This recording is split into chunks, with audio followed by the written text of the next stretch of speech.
Good evening and welcome to the meeting of the Scrutiny Committee for Community Customer Services and Service Delivery. As usual, we are joined by members of Democratic Services, the Legal Services and Management team. I'd like now to move on to my Vice Chair, Councillor Lee, for the roll call. Thank you, Chairman. Councillor Bootshop. Yeah. Present. Yeah. And I'm here. Councillor Liz Bennett. Present. Councillor Chapman. Present. Councillor Clark. Present. We have apologies from Councillor Dempsey, and we've got Councillor Hatton as a substitute. Present. Councillor Ellis. Present. Councillor Gibson. Present. Councillor Henwood. Present. Councillor Hussain. Present. We have apologies from Councillor Mockford, and we have a substitute, Councillor Stockwell. Present. Councillor Pulfer. Present. Councillor Smith.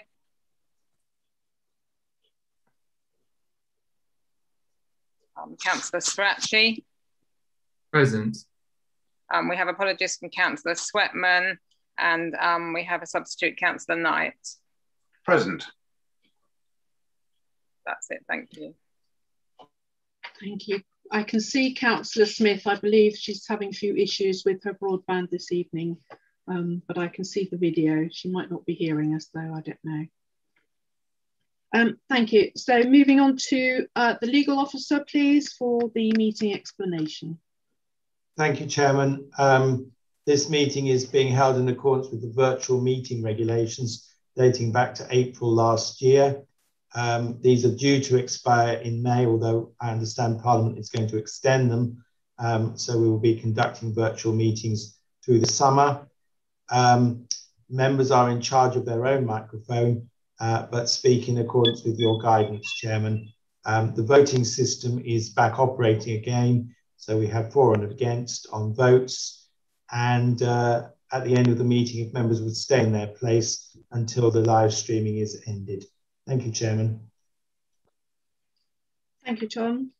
Moving on to item 2, to note substitutes in accordance with Council Procedure Rule 4, substitutes at meetings of committees, etc.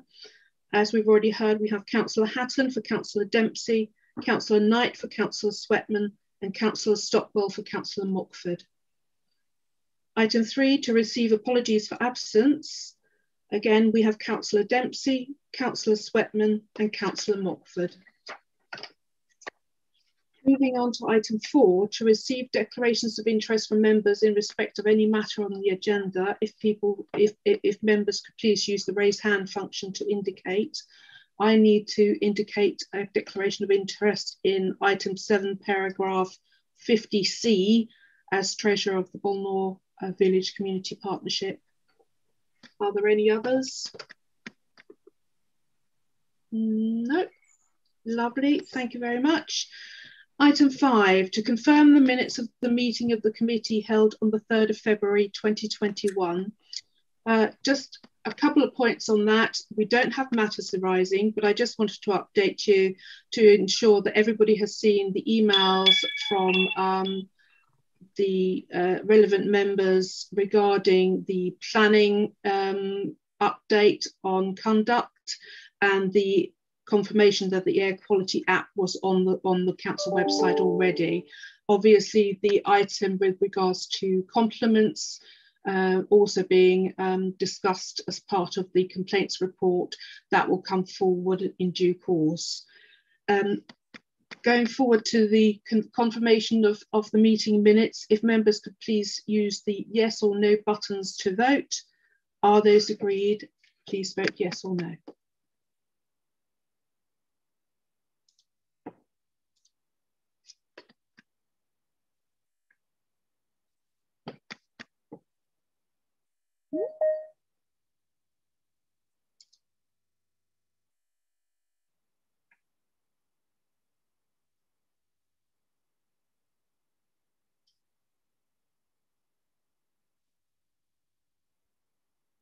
Thank you very much. That's 13 in favour.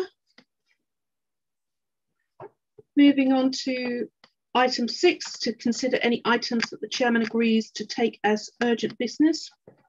I have none, and therefore we move on to the substantive item on the agenda tonight, which is the Equality and Diversity Progress Report in 2020, or for the period 2020. And I move to Neil Barton, who is the Policy Performance Manager, for the introduction. Neil. Thanks, Chairman. So this is the annual report on equality and diversity for 2020. Members will recall that last year the Scrutiny Committee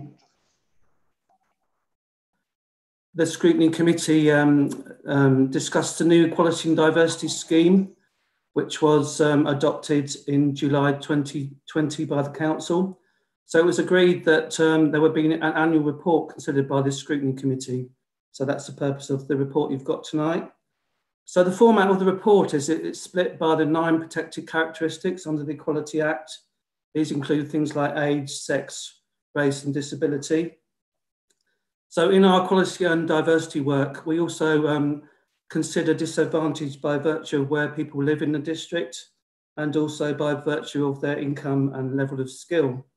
It was also agreed in the Equality and Diversity scheme that we would cover the Council's work to support the armed forces community within the scheme and the progress report. So there's a section in the report tonight that covers that. So obviously the 2020 report majors on the implications of the pandemic for the Council and its work to support the protected groups.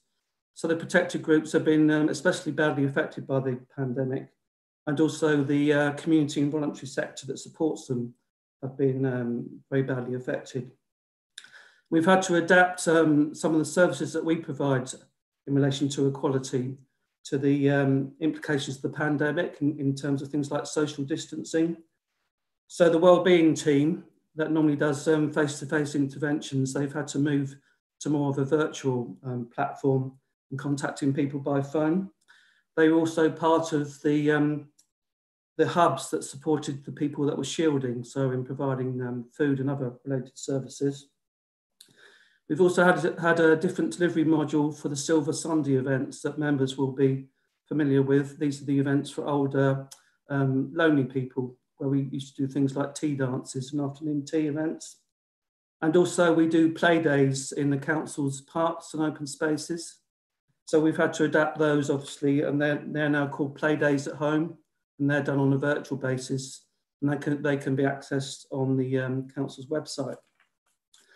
A couple of other quick things I wanted to highlight in the report where we've had to introduce some new initiatives for COVID.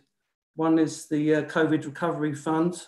It's a £300,000 fund, half of which is for community and voluntary sector organisations, and the other half is to support the business community. So we awarded 147,000 of that grant fund in December, and I believe that we've just had another round of grants in March that brought us up to the 300,000 delivery. The other thing I just wanted to mention quickly was the Community Champions Initiative, which we've been doing with Citizens Advice. This is designed to pick up on people in the BME community to give them information about COVID and how they can access especially health-related services. So as well as being about delivery of services, the report also covers equality and diversity in the Council's workforce. So there's information in there about diversity in our workforce, and also the Council's gender pay gap, which we have to submit to the government every year. So that's all I wanted to say about the report, really. I'm happy to take any questions. Thank you. Lovely, thank you, Neil. Are there any questions? Please raise your hand. Thank you. Councillor Hussain. Yes. Okay. Sorry. Yeah. Thank you, Chair. I'd like to thank for the BME champion group that's set up by the council, and I was also taking part in their meetings as well. So it was a very good initiative. So on my behalf, I thank the council and the people that set it up. And I want to ask: is this initiative will continue in the future? That's what I wanted to ask you. My question is, would this continue? Thank you, Neil. Thank you. Yes, I understand that the initiative is continuing. We've got, as I say, we've got an arrangement with the Citizens Advice, which is going on to 2021. We've had about 5 or 6 workshops so far, I think, and there's more scheduled for the future. Thanks. Thank you. Thank you. Councillor Bennett. Thank you very much, Chairman. I wanted to start by saying a huge thank you, because we've obviously had to change things very quickly to support everybody during the pandemic. And it's been quite emotional reading through the report and all the different ways that we've helped. And that's been so important. So I want to say thank you for that. And also working in partnership with other people is so important as well. You've mentioned a lot of different members of our community, and I know it's difficult to mention everybody. And there's 2 different members of our community that I was wondering whether it would be appropriate to include in a report like this in the future. But obviously I'm asking whether you think it's the right thing to do or not. I'm thinking about recently released prisoners in mid-Sussex. We have a lot of charities that support them, but I'm wondering whether that could be something we could include within this. And also our homelessness. We don't have many, but it's important to include them. And also with, within things that go in with this report. So that's it for me. Thank you. Thank you. Neil, would you like to take that one? I think on the issue of homelessness, we have a separate homelessness and rough sleeper strategy. And I know that that was adopted by one of the other scrutiny committees recently. So that might be more appropriate to for that to be dealt with under that heading. We can refer to rough sleepers perhaps in this document. We have referred in the past to the rough sleeper counts that's done with in connection with lots of voluntary organisations, including people like the town and also people like the town and parish councils. On the prisoners, ex-prisoners, that's another thing. That's one of the vulnerable groups that's again targeted in the homelessness strategy. So we'd have to consider what kind of information you would want to be included in this report to support ex-prisoners.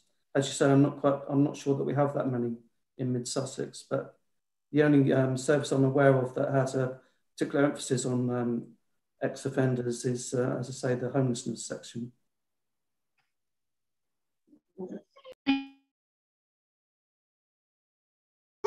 Councillor Lee.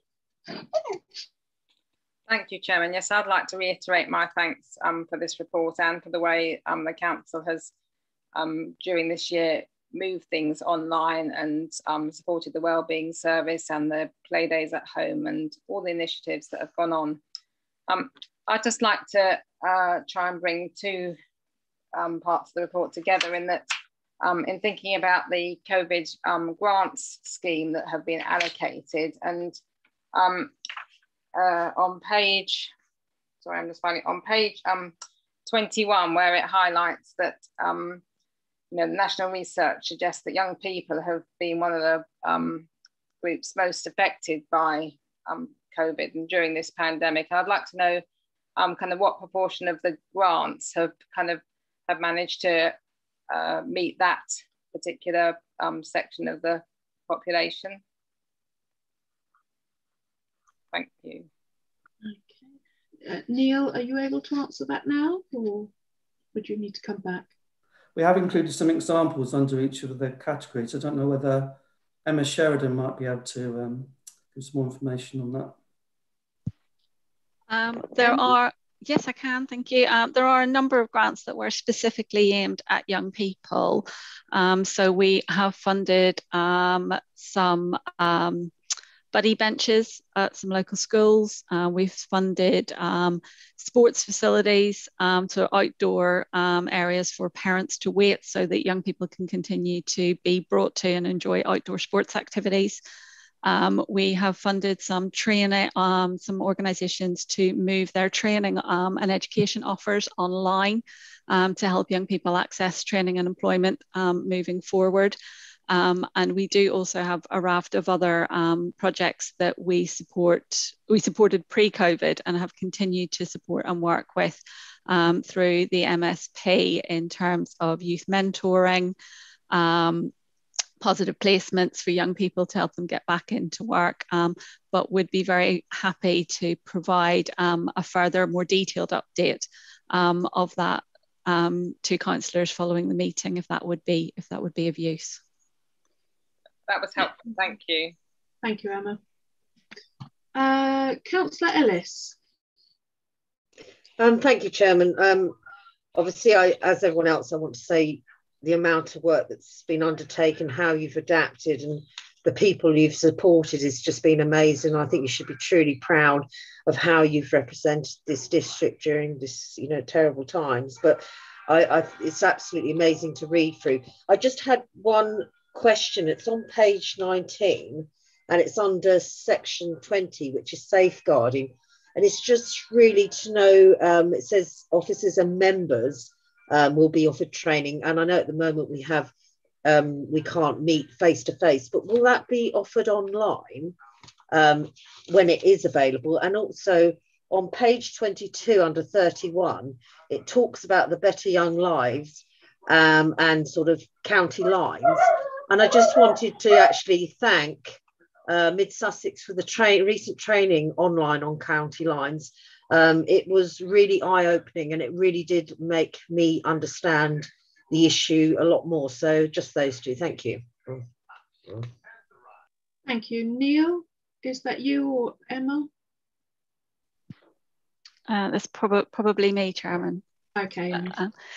In terms of, firstly, I'm very pleased, Councillor Ellis, that you find that the training on county lines useful. It was, I think officers found it very useful, if a little concerning as well.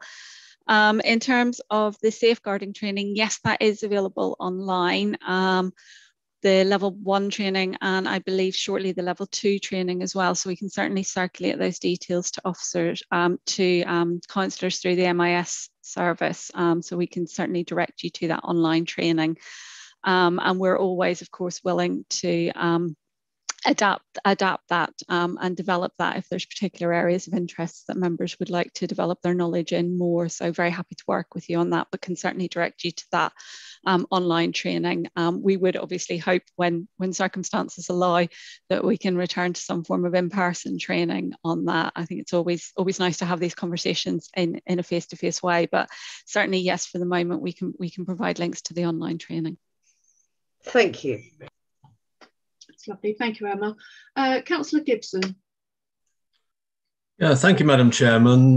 Got a couple of observations, if you'll permit me, and I think it boils down to really one question that falls out at the bottom end. Again, I'd like to say that, I mean, I truly believe that this is one of the, if not the most important area of the council activity, then certainly one of the most important areas. I think that during the pandemic, we've seen sort of a redefinition of the social contract between government and the people. And I'm one of those that believe that that will continue in the future and that the council has a very significant role to play. And that the study of equality and diversity is clearly at the forefront of that. The reverse of equality is, of course, inequality. And it's clear that we still have a substantial level of inequality in our society, covering across all of those 9 dimensions to some greater or lesser extent. And I think that really we need to look at where we're focusing in that area. With regard to the report specifically, I think that, and this is really advice for the future that the officers might care to note. I pulled out the 17-18 version of the report and looked at the figures across that and the way that they relate into the current figures. And across almost every dimension, things are getting worse, across the hate crimes in terms of the total and so on. And I think that is something that we need to look across a greater period of time than the 2 years that we're seeing, in order to see that we want to come back from that position in order to get a more relaxed type of community across the district. One of the other points that I picked up on is that, and I recall this coming up when I was a member of the Mid-Sussex Partnership Board, the emphasis on looking at how to support NEETs. And once again, what I would say there is that we know what 54 of those NEETs are doing, but we don't have a clue of what the other 146 are according to the figures. So really, it's an area in which we could perhaps focus.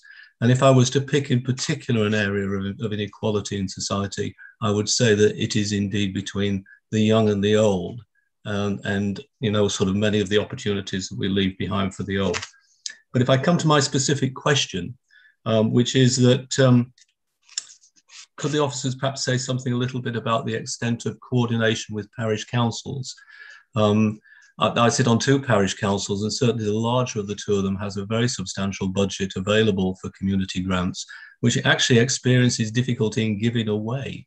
And I think that there could be a greater role played in guidance passed down in terms of the elements of this programme which could be fulfilled at parish and village level. Thank you. Thank you, Councillor Gibson. Who would like to take that? I can take that, Chair. Certainly.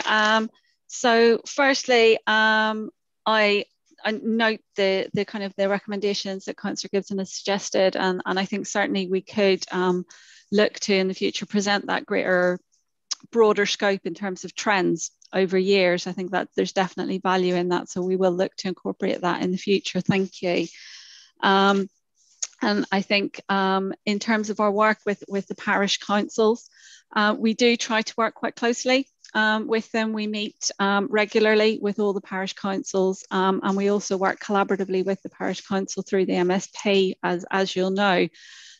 Could we probably do more? I think there's always room to improve partnership working across the board, and I think the joint response between the county council, ourselves as a district council, and the parish, town and parish councils through the last year in terms of reaching out to local communities and supporting them has presented us with lots of opportunities to work more closely together, and we would certainly be keen to build on that and continue to grow that collaborative working through the coming year. So I think, as with all of these things, yes, absolutely, there's always more that we could do.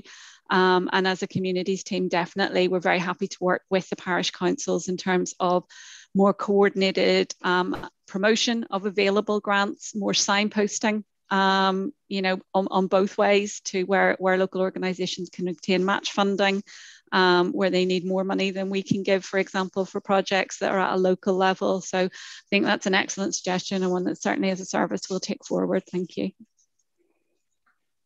Thank you very much, Emma. Councillor Hatton.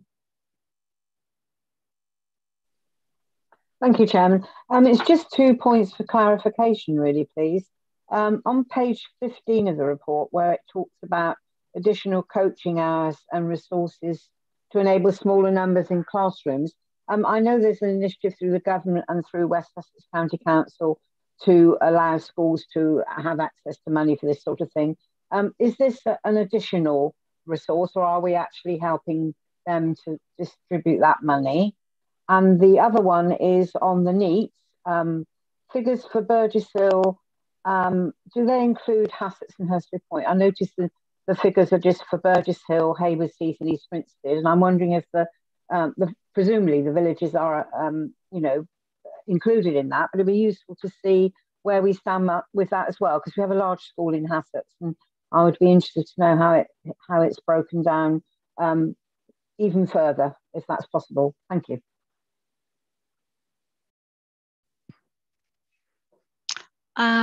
If it's okay, I'll take the answer on the grants, and then I'll pass on to Neil for the statistics, if that's okay.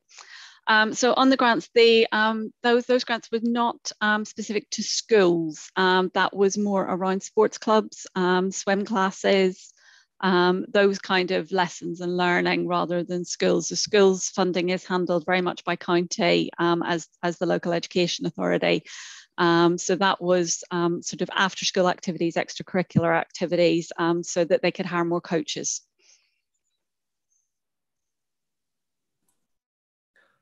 Yeah, on the needs, I'd have to come back to Councillor Hatton on the figures. As you say, it seems odd that we've only got figures for Havers Heath, Birdshill and East Grinstead, and it might be, as you say, that that also relates to the surrounding area. But I'd have to research that and come back to you with an answer on that. Thanks. Thank you. That'd be very helpful, Neil. Thank you.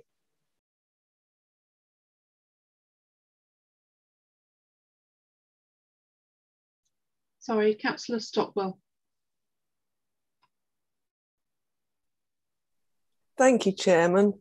And as a visitor to this Scrutiny Committee, I'm absolutely delighted to see the amount of work that's been going on in the background. It's absolutely amazing considering the situation we've been through. So well done to everybody. I'm the Armed Forces Covenant Champion. So that's where I'm headed at this point.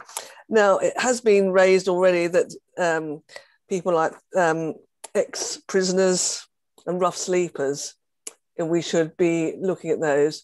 A lot of those are ex-servicemen. And there's two things that I just really want to bring to the committee's attention is that there's a bill going through government regarding the covenant, and that will be brought into law, which will affect certainly local authorities. So there'll be a lot more information that we'll need to make on those armed forces, the armed forces community. And also with the Census 21, we got the question, have you served? And that will be very important so that we know roughly how many ex-servicemen or service people that we have within our district. And at the moment, we're currently we're at bronze as the employment recognition scheme.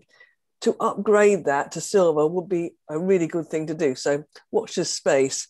But what I would like to see in the interim, well, before I say that, I will also mention that if people have plans or they'd like to be able to do something for our ex-service people that they know about, there is covenant funding that we can apply for. So that's something. But what I would like to see, just a small thing, we currently recognise the number of people that we have working for the council, whether they're disabled, female, male, whatever it is. There's nothing there that says, have you served? And I think we really should have that recognised to show just how much work the council is doing in terms of looking after our armed forces community. So we don't have those figures on there, and I would like to see that, please. Thank you very much. Thank you, Councillor Stockwell. Neil, would that be possible to include?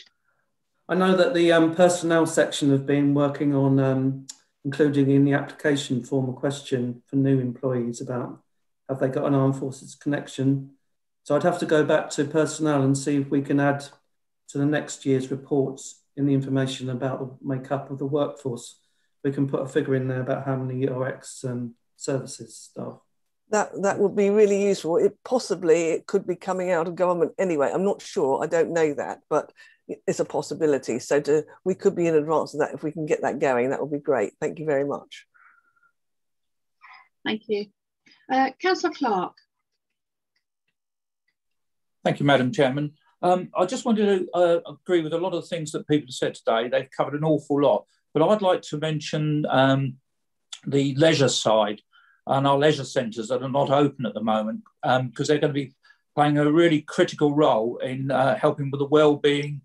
And I think they're going to be under a lot of pressure. I know I'm under pressure, and I've got to get rid of some of that pressure at the leisure centres when they open, if I get in. So have we got any sort of thought about coping with the extra pressure on our leisure centres. I'd like to also thank the council's support of the virtual, I think it's virtual now, the marathon. I certainly can't do that, but they're doing a lot of work to keep people's fitness. And this is going to be a very important part of people, the physical side, to help people to get fit after this long lockdown.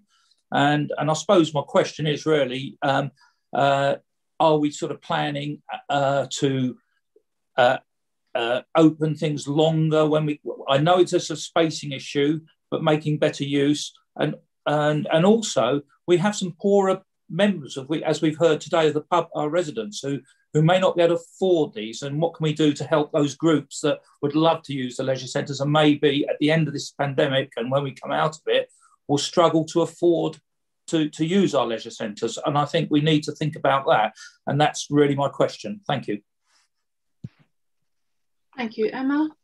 Well, that's something that we will have to take back to our colleagues in leisure. I know that they are having very regular meetings with our leisure services provider, Places Leisure, and as a communities team, we're in regular contact with the other sports facilities, the community-led sports facilities around the district, all of whom are very much looking forward to welcoming back the public when they are able to open.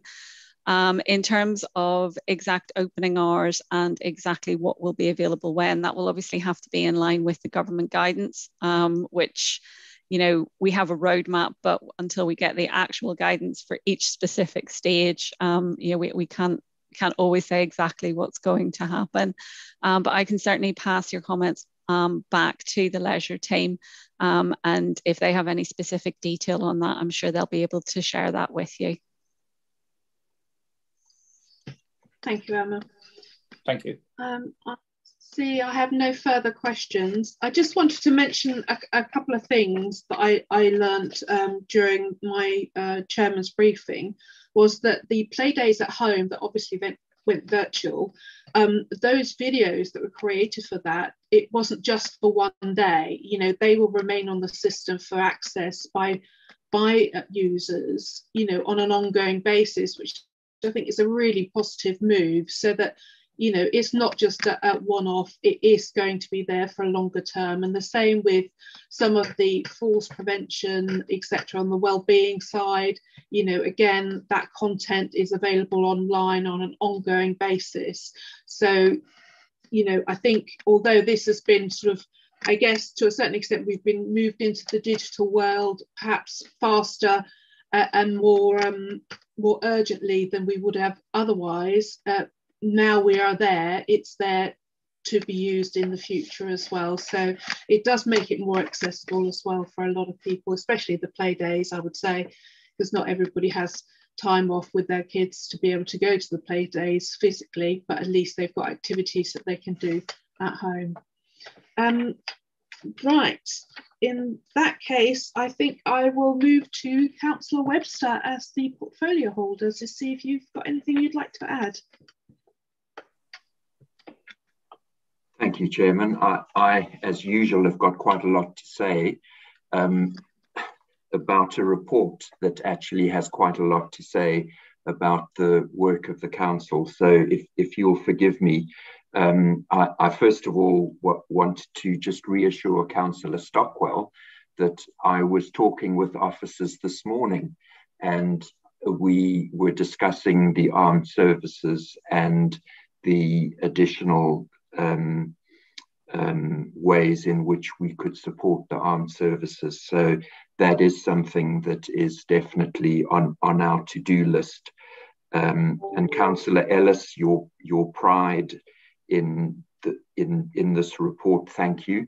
And I just want to remind members that there are a number of different training courses online, and the link is in MIS every week. So please do make sure that you fill any quiet times that you have with some online training, because it's there.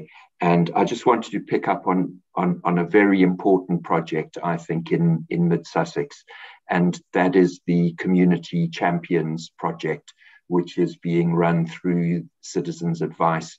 And I do want to thank Councillor Hussain for his involvement in that and his interest in that. Thank you for that, Councillor Hussain. And Councillor Bennett, you mentioned ex-prisoners.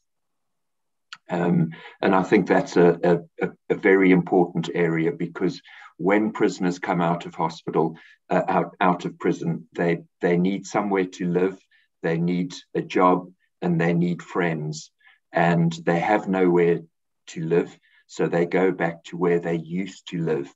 Therefore, they make contact with their old friends again, and they find it difficult getting a job. And so the cycle perpetuates, and we need to break that cycle. So I think that's a very important piece of work that we could do. And talking about important work, thank you, Councillor Gibson. Yes, it is a very important piece of work. And I do pick up on the measuring against previous reports as well. In terms of hate crime, there has been quite a lot of publicity about hate crime in the last 12 to 24 months. So the feeling coming out of the police and other areas is that some of the reporting is as a result of extra publicity about this area. Something else where there's been quite a lot of publicity is in domestic violence. And there is no doubt that, unfortunately, during lockdown, domestic violence has increased. And that is something that has also come up at the MSP. And we need to be on top of that and prevent that sort of thing from happening.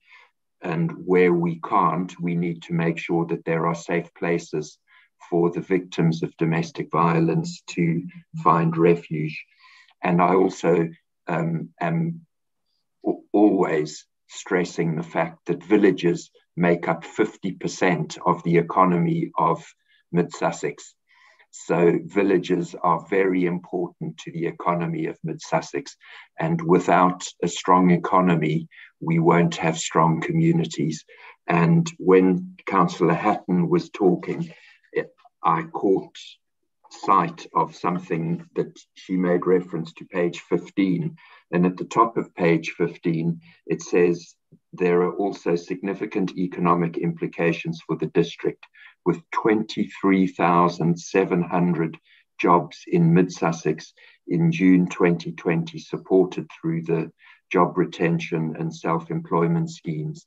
That is a very large number of people who are in perilous circumstances, and we need to monitor that very carefully and help people to make contact with agencies that can help them to get back into employment if they do lose their jobs.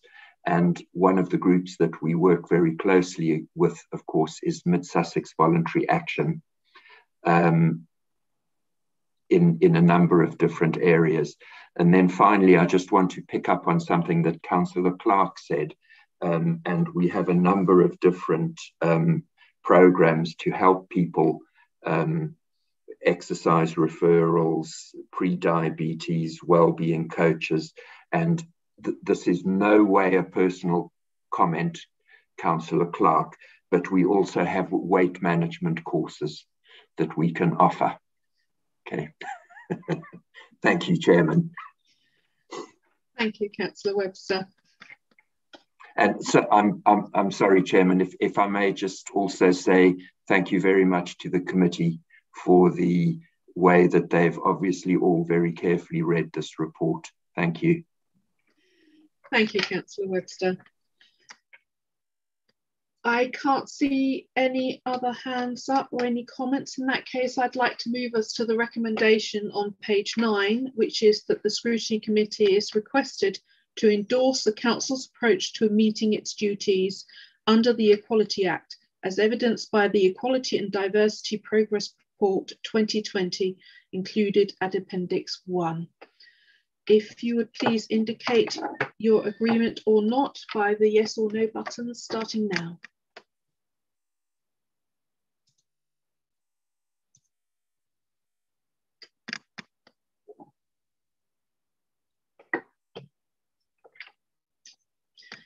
Thank you very much. That's 15 4, so that recommendation is carried. Thank you very much. Moving on to item 8, questions pursuant to Council Procedure Rule 10.2, due notice of which has been given. I have none. I therefore move to close the meeting at 17:40. And just to remind members, please to stay on screen with your microphone off until confirmation that the live stream has finished. Thank you very much, everyone. Thank you, Chairman.